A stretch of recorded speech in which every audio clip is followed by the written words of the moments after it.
All right. Looks like we got a few pop in early. We'll get started here in about 4 minutes. I'm John Piper. If you stumbled across this thing, we are the Dinko Gridiron Show. Getting ready to sit down and talk virtually with Coach Basil of the Flower Mound Jaguars. Make sure you share this out. Comment. We might try to answer a few questions for Coach Basil. And we'll start this show right here in about 4 minutes.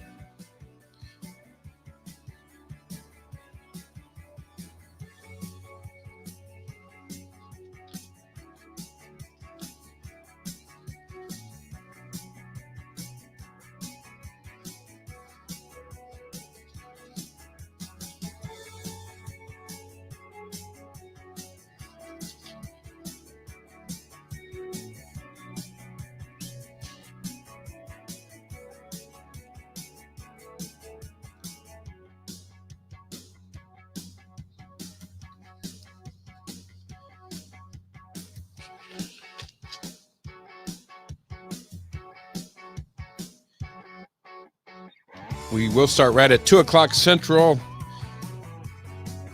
Hope everyone's doing well on this Sunday afternoon.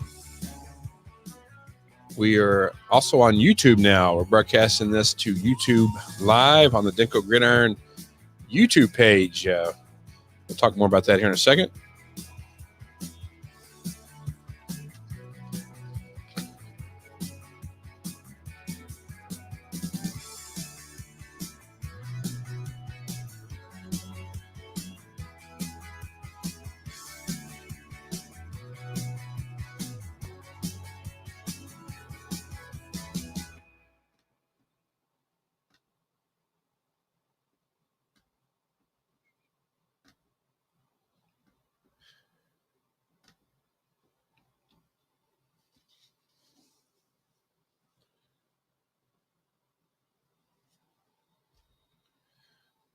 All right.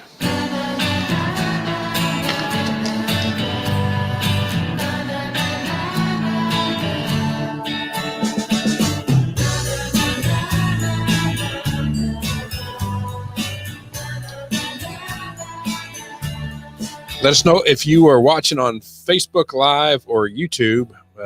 Comment. If you have a question for Coach Basil during the show, we might try to answer a few of those as we go. So be prepared, Coach Basil. Might throw you a curveball or two. But I know you'll be prepared for it.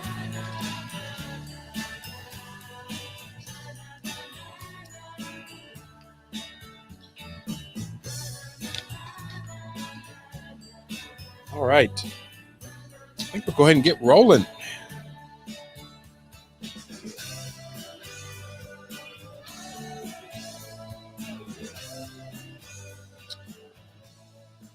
All right, everybody. Hey, it is 2 o'clock here in Texas. I'm John Piper, Dinko Gridiron Show. We are live here from the studios off the square in Denton, Texas.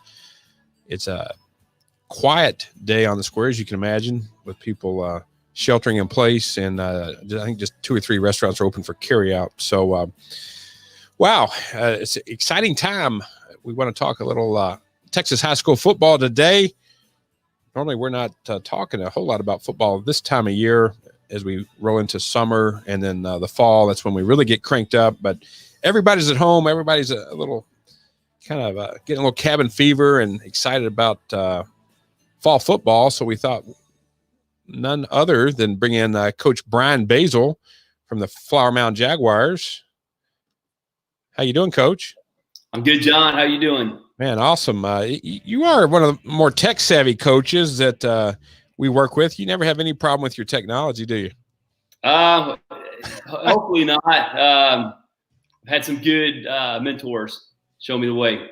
Yeah, that's good. That's good. Well, thanks for joining me. I do want to reach out. You know, this is the reason we started this show and the reason we do a lot with the high school football and sports scene here in the Denton County area.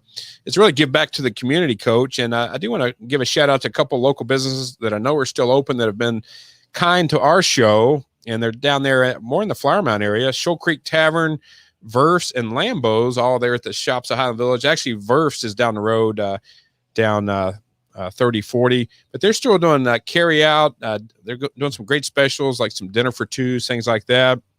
I believe you and your wife have had the opportunity to dine at one of those establishments. Is that right? Yes, absolutely. Yeah, they're great. Good stuff. And you actually joined me at Verse one day. You kind of joined us. We did a live remote, and you and your wife and a lot of the Flower Mound fans came out there, and we had a lot of fun at Verse on a Saturday. Remember that? Yeah, that's always good. That's always good to celebrate a big win and talk about the game, talk about the season. A couple years ago, we had was able to bring Jackson Averett in with me. He came in that morning. So those are always fun. That was fun. And Marty B's, they're in Bartonville. They're still doing some. They've got a big smoker trailer out front. I know Marty B himself is out there, just trying to do whatever he can to help support his staff and his managers. They're doing some carry out stuff. Joey O's, a local restaurant for the sandwiches. They have a location in Flower Mound as well as Corinth area. Then our friends at Six Stitch Apparel. They do a lot of the outerwear for our show, our guests, and great supporter here in the community as well. They're trying to stay open. They did a lot with the musical acts, Coach, like Mercy Me and some of the big concert tours out of Nashville. And the whole concert scene just came to a screeching halt about 3 weeks ago. So we're trying to, if you need any apparel for your business or spirit wear for your high school, Six Stitch Apparel is a good friend of the show as well. So, well, Coach, first off, how are you and the family doing through all this? Being kind of in a little bit of a lockdown mode, not being able to go to campus. How's you and the family?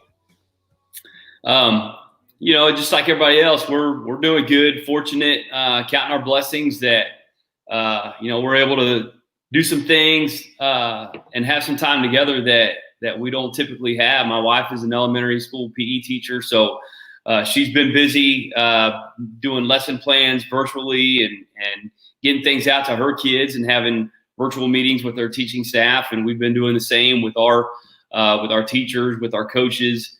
The kids have started doing some online lessons and things that their teachers have gotten out to them. So, but overall, we're blessed to have that time together and to be healthy right now. We're certainly thankful for all the people on the front lines, the hospital workers and doctors and nurses and the truckers and the grocery store workers and the businesses that are staying open to keep a little bit of a sense of normalcy and a little bit of a routine. And we went and picked up some carry out a few times from some local restaurants and some sponsors, continuing to support them. So we're appreciative of them working hard to keep that sense of normalcy that we like, but overall doing very well.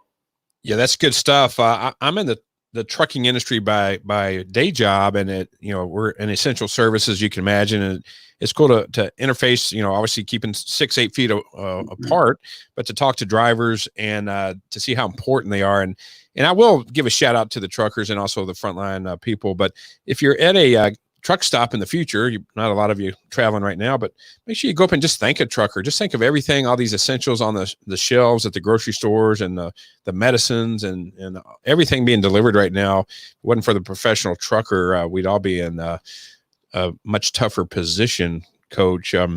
Well, let's switch gears to baseball a little bit. This time of year, we're usually talking baseball, March Madness. We'd be talking about, hey, where are we going to watch the game tomorrow night? I believe tomorrow, Monday, would have been the championship game for March Madness, if I have my dates right. And it's a time of year where, some of the best times of year, really. You got basketball, baseball, and right around the corner is football. But, I know baseball is near and dear to you and Michelle. Your son Caden's a senior on the baseball team. You got, I think, 12 or 14 games in early in the season, some preseason tournaments. The UIL hasn't, at least to my knowledge, hasn't canceled the season yet. They're still hopeful they can get a little baseball in, but let's face it, it's not looking good, Coach. What are your thoughts on the baseball season? How's that impacting the Basils there? Yeah, we're like everybody else with the senior, just all those senior year things. Like I said, he's a baseball player, so.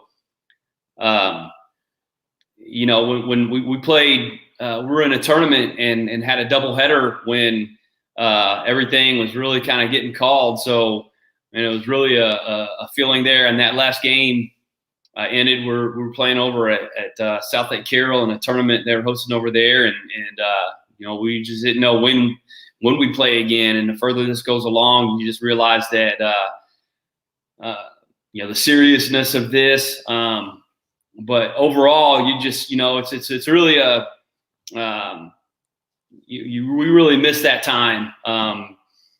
Watching those guys compete and being around those families, being around, it's just nothing like going to a baseball game and you got those players and families that are so close, and being able to sit in the stands and cheer them on. Obviously, our baseball team was ranked number 4 in the state. So obviously have some high hopes for the season. Coach Wallace and his staff has done a great job with these guys. And I know, for those coaches that work hard to prepare and you go through an off season and you're motivated to go be able to play, and those kids work hard to be able to do that.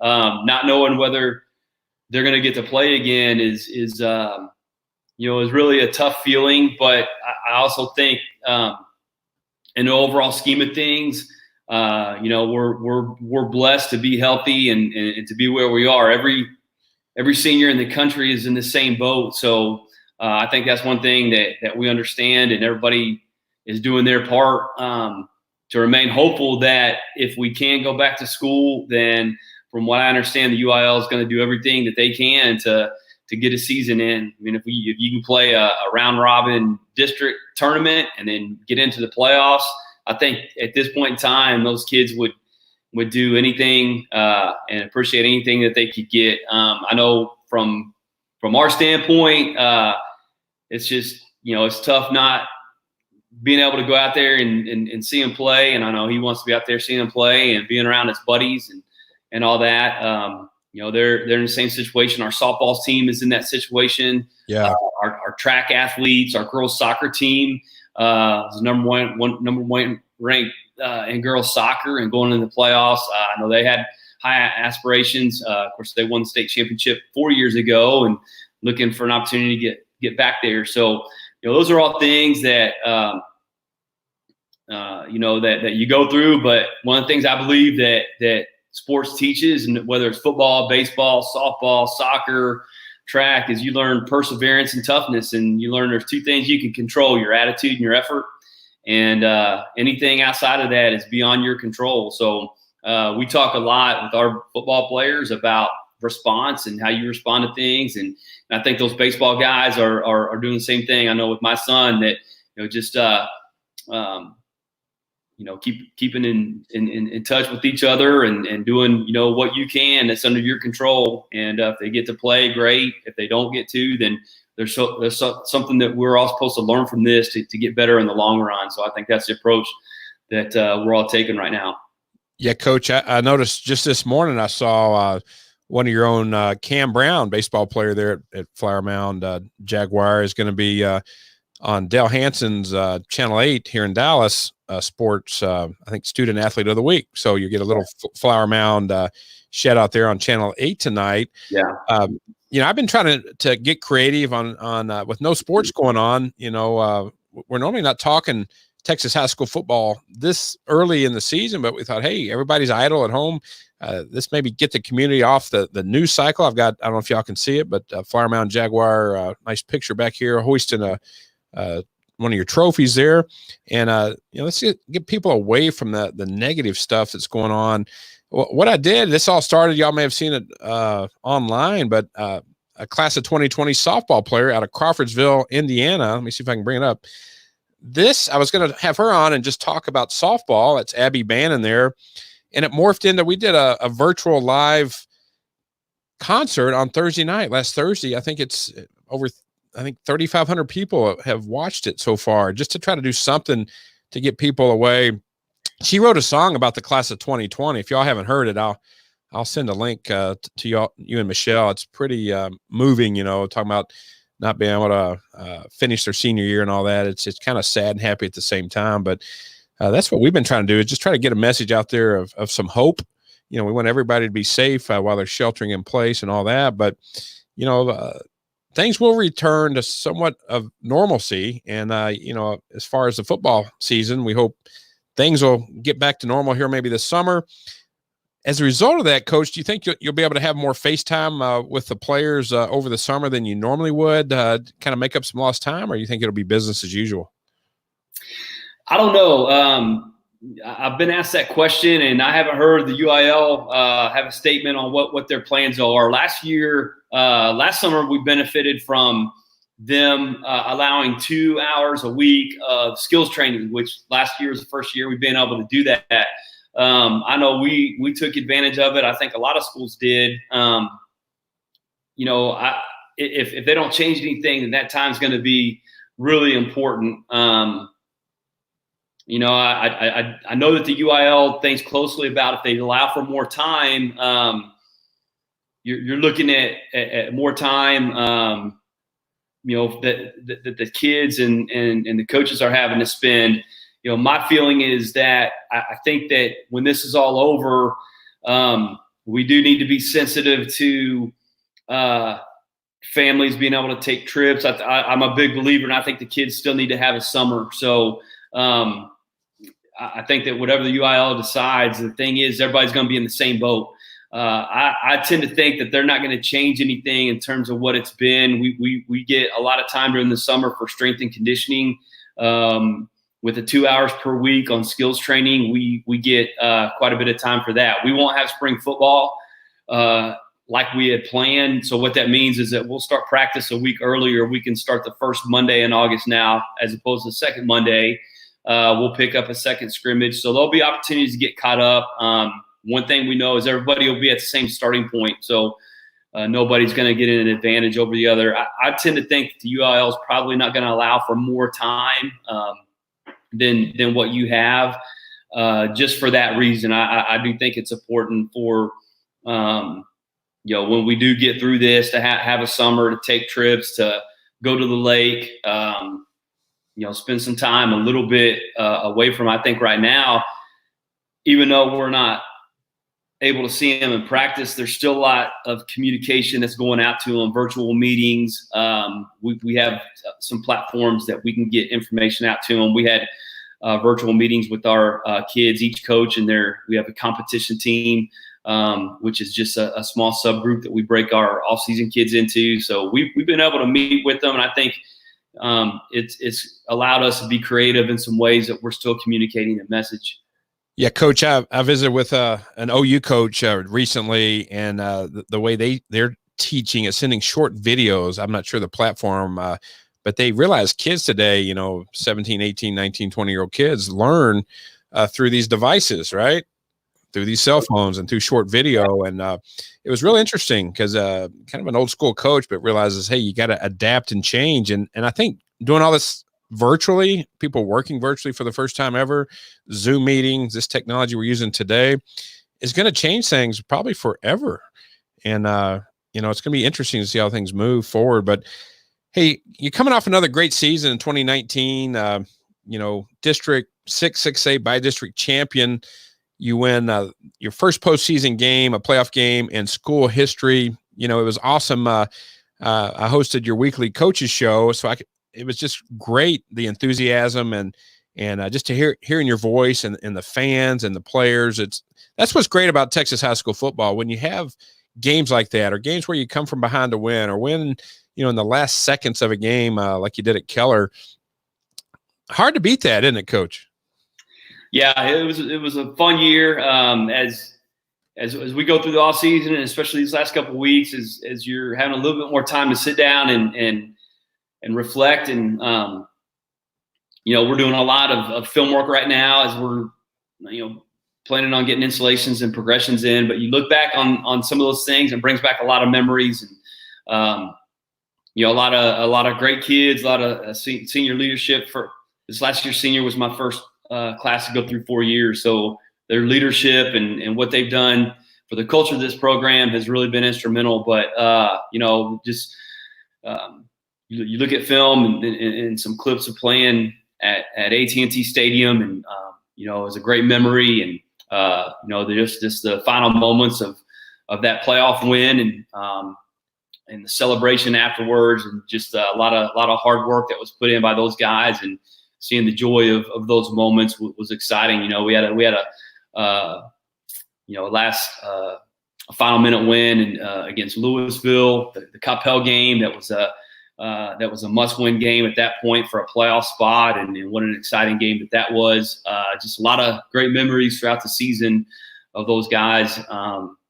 We're really fighting through a lot. We had some things that didn't go our way, but those guys stuck together, and I think that's what the biggest thing is. And again, the big takeaway from that is those guys, I feel that the way things are right now, but beyond their control and maybe not going according to plan, but they know that through perseverance and toughness and discipline, they'll be able to get through it. Well, Coach, one of your players we talked about a lot last season will be returning, Stone Ebby, one of your leaders on the defensive side. Do you anticipate him getting more reps on the offensive side at tight end as well this season? There's a good possibility of that. He did every 7-on-7 little league game that we did here before spring break, and he's a real weapon there. He's a good matchup to have and create some mismatches. He's an athletic kid and does some things well. When you look at doing that, you've got to be smart about it, because the impact that he has on our defense. You got to have a guy. He's a great leader, and he's an outstanding competitor. So you want to try to get him on the field as much as you can, but you don't want to sacrifice what he means as a defensive player. So that's one of the things that going into the springs that we really wanted to utilize and get some work with, and we'll just have to do that more over what time we have with the summer and when we come back in August. But I think it'd be a pretty good possibility that he's going to see some significant time there on that side of the ball. Well, Coach, Big Nate Adams is another returner. You got to be kind of licking your chops. 6'6", 315.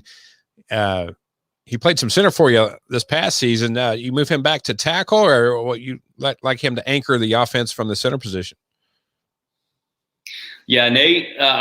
Nate's had an outstanding offseason. He's one of those guys that when you look at him, he's always been such a big kid. He started for us as a sophomore, but he's still undergoing that maturation process, like a lot of kids do from the sophomore to junior, their senior year. And you look at his, even when he was a sophomore, he looked like he could have been a college kid at that point. But he's really progressed during the offseason. He's had a really great offseason in the weight room, really made some significant gains there. Last year, he started out at tackle. We moved him to center during the bye week. We just had several reasons for that. And he really creates some advantage there with his size at the center position. You don't really see many centers that are as tall as he is, but he's such a good athlete. He's smart. We play a lot of odd front teams. He's got to take on a nose tackle, and having a guy there that can do that really helps out your offense. Our plan is to play him at tackle, and again, that's the other thing going into the spring. That was a big deal for us is having a guy that will settle in that center position, so we could allow him to play tackle. That is our preference with him, is to play him there because of his length. When you look at the left tackle and protecting the blind side of the quarterback, that's a key position on the offensive line. But Nate's one of those guys that can play any position on the O-line for us. And making that move last year was just a really selfless act on his part. We approached him about it. He said he'd do whatever he needs to do to help out the team. And our offense really hit stride when he did that. But he's a guy that depth charted going into the spring. He's going to be back out there at that left tackle position, and we've got some good young guys that we're really excited about that are working on fighting for those other 4 spots on the offensive line. So Nate's going to be an important leader for those guys with his experience there and what he's been able to do. We feel really confident that he's going to create a good model for those younger guys to really fit in there. But we're excited about the young group of offensive linemen that we have that have developed through the offseason. And, Coach, we won't really do a deep dive into all the players on today's show. We'll wait a little closer to the season, but we'll switch gears to the defensive side a little bit. And I'll just bring up two players that really stood out last season. Both Colton Vatney, 64 tackles, 13 tackles for losses, 10 quarterback pressures. He returns on the defensive line, as well as Landon Colby, playmaker at linebacker. Wow, had 111 tackles, 5 quarterback pressures. You got some athletes coming back on the defensive side as well. Yeah, those two guys, just really tough football players. Colton is just one of those players as a defensive lineman, plays with a high motor. I mean, his ball get off is lightning quick, and he's just a relentless player from snap to whistle. Loves the game. A big emotional leader for us. He's another one that has really had an outstanding offseason. He's made some strides in the weight room. Right before spring break, when we tested, he had a 500-pound back squat, I think a 330-pound bench. It's one of those guys that has really worked hard in the weight room and is going to have an outstanding senior year. And then Landon has been a 3-year varsity guy for us, just a guy that loves to play the game. He's been, when the lights turn on, he steps out between the lines on Friday night. He locks in. He's got a great nose for the football, plays hard. So those guys are really going to be important guys for us as leaders and productive guys on our defense. Well, Coach, as far as, if you lean into the camera and give another message, I know you have a lot of great tools, but, since we're on YouTube now, there might be a lot of the players that start tuning in on YouTube. I don't think a lot of high school kids are on Facebook as much as maybe you and I are. But if you lean in the camera a little bit and have a message out to your athletes there that are working out at home or trying to get some conditioning in, even the baseball team, being the athletic director there, or any athlete on campus, what's your message to them over this? Looks like they got at least another month working out on their own, being at home. What's the message from Coach Basil? I think the biggest thing, and I always kind of fall back onto our motto, which is "We will win." And I think in general, we've always talked to our players about those 3 words. We is a testament of teamwork. It's not just about you. It's about, your responsibility you have as a teammate. Right now our responsibility is to social distance and stay at home as much as we can so we can get back to normal. I think the more we all do that, then the quicker we can get back to normal. When we talk about everybody has a responsibility as a teammate, and it's about the value that you're able to bring, and you have a responsibility to your team to continue to find a way to get better. My guys always hear me say that there's no such thing as staying the same. You're either going to get better or you're going to get worse. And if you're not taking advantage of the home workouts that we're sending out and staying on top of some of the character development lessons and continue, just got to find a way to stay sharp. I think this one of the things that we learned through this is it's a great opportunity to there's so many resources out there, great opportunities to take advantage of those to learn something new.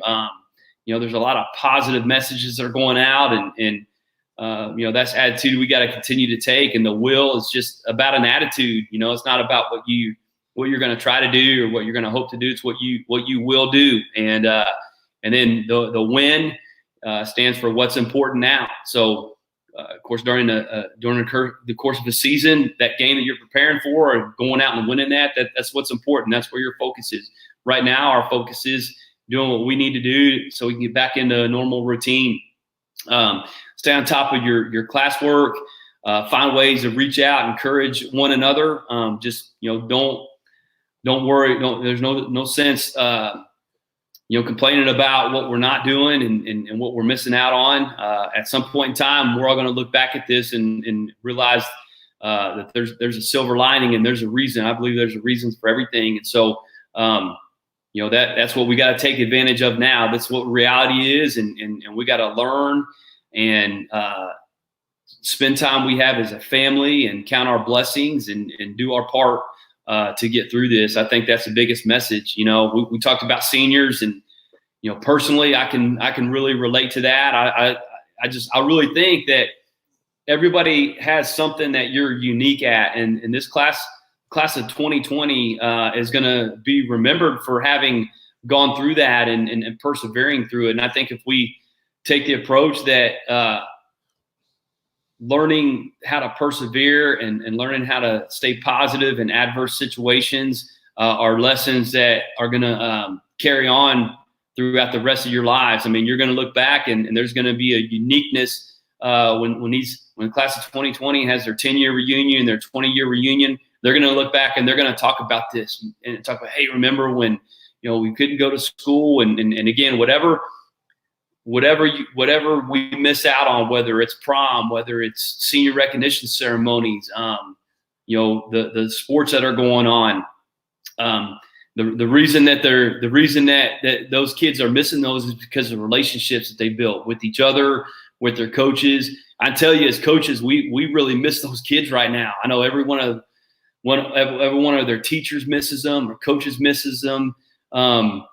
That's something that's really hard right now. This is a relationship business. When you're in education, you just really thrive on seeing those young faces every day, and you feel like you want to be a positive mentor in their lives as well. And so I think that's what teachers and coaches are having a hard time right now. And I think that's one of the things that those seniors, that the reason that they're missing it and the reason it's important to them. And what I love about Flower Mound is that those kids, they want to be back in school and they want to be playing. And I think that's just a testament of the job that the coaches and the teachers have done to create that culture that the relationships are built and that's what's important to them. And I think that whatever happens out of this, that continue to encourage each other and to have those relationships, the things that have brought us together today, carry that on and be an example to others of the work that went into creating those relationships and that culture. Well, Coach, I stand corrected. There's at least one high school kid on Facebook, Colton Vatney. He chimes in here. I don't know if you can see that. Hey, Coach, miss you guys. Can't wait to put on those pads. And we're getting some comments here. When you and I, you're right. I wanted to always go to school because we didn't have phones. We didn't have social media. That was the social interaction, in the hallways, in the cafeteria, after school, with your teammates, things like that. So I know all those kids are missing the interaction of being together. I know they try to stay connected through their phones and social media and things like that, but so important now more than ever to have good communication skills and good connection. Here's another comment. Hey, Coach Basil, Tanner, I think Brewstad, miss being with the team. Can't wait to manage the team again as varsity manager. So Tanner Brewstad tuning What's up, in. Tanner? We miss you. Tanner's one of our managers, best manager in the state of Texas. That's good stuff. Thank you for tuning in. But Coach, man, we're going to have a virtual live audience right here. Ready? Man, so good to have Coach Basil on. And, man, we'll do more of this maybe throughout the month of April and May, and as we lead into the fall season. So good to have you on, Coach Brian Basil, head coach, Flower Mound Jaguars. Coach, have a great rest of your day. Really appreciate your time. Thank you, John. Appreciate what you do. Thanks for having me on. Thank you, sir. We'll talk. Well, everybody, that was a lot of fun. Thank you for tuning in. Make sure you share this out. Elizabeth Brown tunes in here late. We mentioned early on the show, Cam Brown will be on tonight, I believe, Channel 8, Student Athlete of the Week with not Coach, but Dale Hansen. So that's good stuff. Thank you for tuning in. And I'm John Piper. Look forward to bringing you more content throughout the month of April. And with that, so long. If you tune in on YouTube, we appreciate it. Facebook Live. Y'all have a great rest of your day, and we'll talk to you soon.